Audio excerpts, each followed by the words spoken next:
Swayam Prabha. Digital India. Educated India.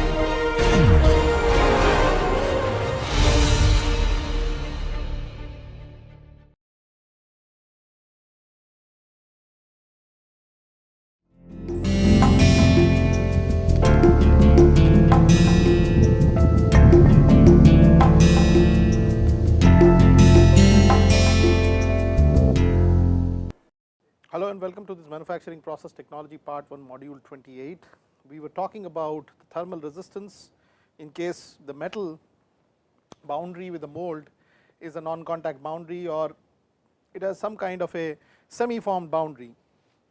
So in some common casting processes, the heat flow is controlled significantly by the thermal resistance of the mold metal interface. So as I told you that temperature is basically the voltage equivalent, and the thermal resistance would be the reason because of which the heat flow would actually happen. So in this particular case, as indicated in region 3, this is the mold metal interface, okay, and in normally permanent mold castings and die casting, there is a there is seldom that there is a condition of no contact resistance which would exist, okay.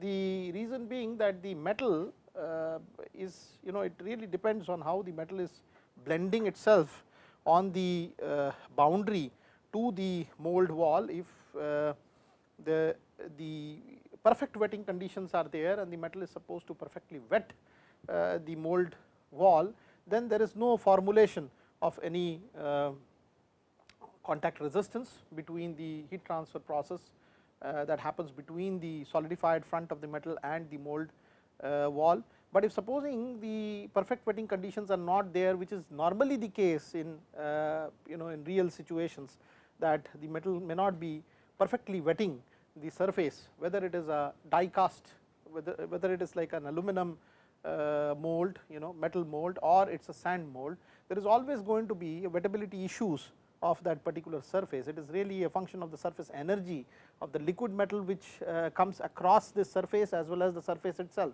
And so there may be a film which is formulated, and that is why there is a change in the temperature you can see from theta s to theta s1 because of the formulation of this field, okay. So this temperature change is purely because of a very thin film which is formulated between, let us say, the solid here, okay, and the sand here. So there is some kind of a thin film here because of wettability, okay, or improper wettability of the metal, and this is mostly an air film, okay. So in this study we will consider the solidification process assuming the thermal resistance of the interface, and we will give some overriding importance to this resistance in comparison to the earlier assumption that the 0.2 is same as 0.4, okay. So there is always this particular resistance because of which there is temperature drop. So in such a case, the temperature distribution assuming no superheat is kind of shown here, okay. We again consider one dimensional heat flow problem and try to solve this. So our case here is that here the rate of heat flow through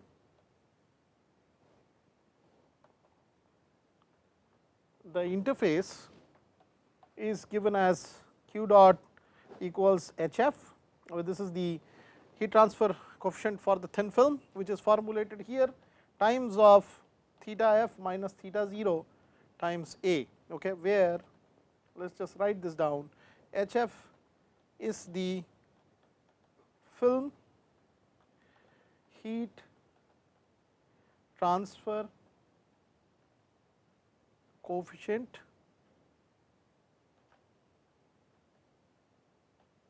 of the interface, and A is the surface area of the interface, okay. So if the solidification front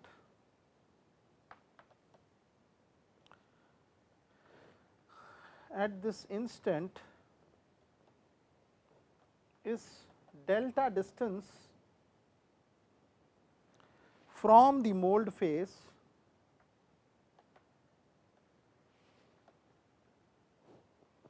then on solidification the rate of heat release can be assumed to be rho m A L d delta by dt. Okay. So, we can think of it that there is no difference between the pouring and the freezing temperature, and that the latent heat normally is that because of the only the conversion, the state conversion. So, obviously, the rate at which the solidification front is proceeding at time instance t is this d delta by dt. So, the total amount of volume which solidifies is A as a function of time is A d delta by dt, and this volume multiplied by the density is basically giving the rate of mass, solid mass formation. So, rho m times of this A d delta by dt is basically the rate of mass formation, and per unit mass there is L kilojoules or joules of heat energy which is generated as a heat of solidification. Okay. So, therefore, if I just equate the total amount of energy that is released from the solidifying mass and the energy that is absorbed or conducted through the heat, the thin film which is formulated between the solidified mass and the mold, then we have the equation delta d delta by dt equals the film heat transfer coefficient Hf times of theta f minus theta 0 by rho m L. Okay. So, this is how you will define the rate of movement of the solidification front. So, I can actually try to find out the delta as a function of time. So, integrating this equation with, let us say, delta equal to 0 at time t equal to 0, there was no solidification front produced at the initial time, instance of time when the pouring was happening. So, we get delta t becomes equal to Hf theta f minus theta 0 divided by rho ml times of t. Okay. So, if I compare this equation with the earlier example, we see that the depth of solidification increases linearly here with respect to the time. Earlier it was proportional to square root of the time. So, the difference here is that the delta t is proportional to t vis-a-vis the case done earlier where delta was proportional to root of t. Okay. So, this was the case when we assumed just complete heat transfer across the mold without any predominant interfacial resistance, but here the moment we have introduced the concept of a thin film because of wettability issues between the metal and the mold, you see that the time behavior at which this delta front is moving also changes. So, comparing this, let us just write this down, comparing this with earlier equation, the delta t here is proportional to t. Okay. The total heat rejected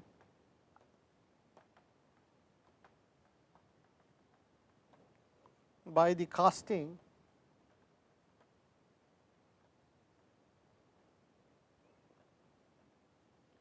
is given by L dash equals L with the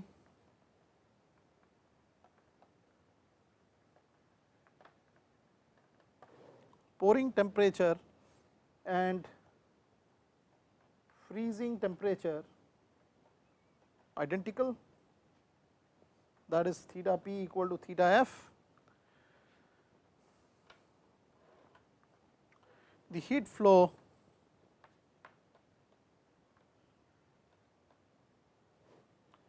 through the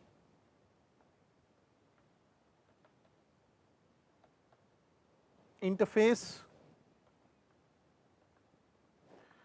during the period of solidification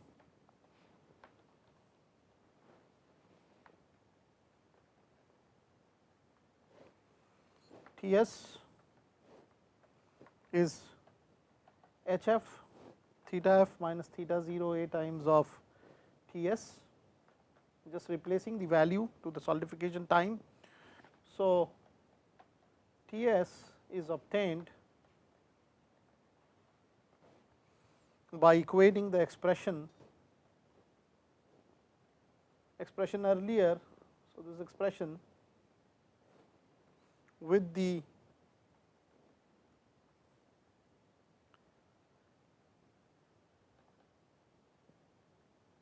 equation rho m L V, which is the total amount of heat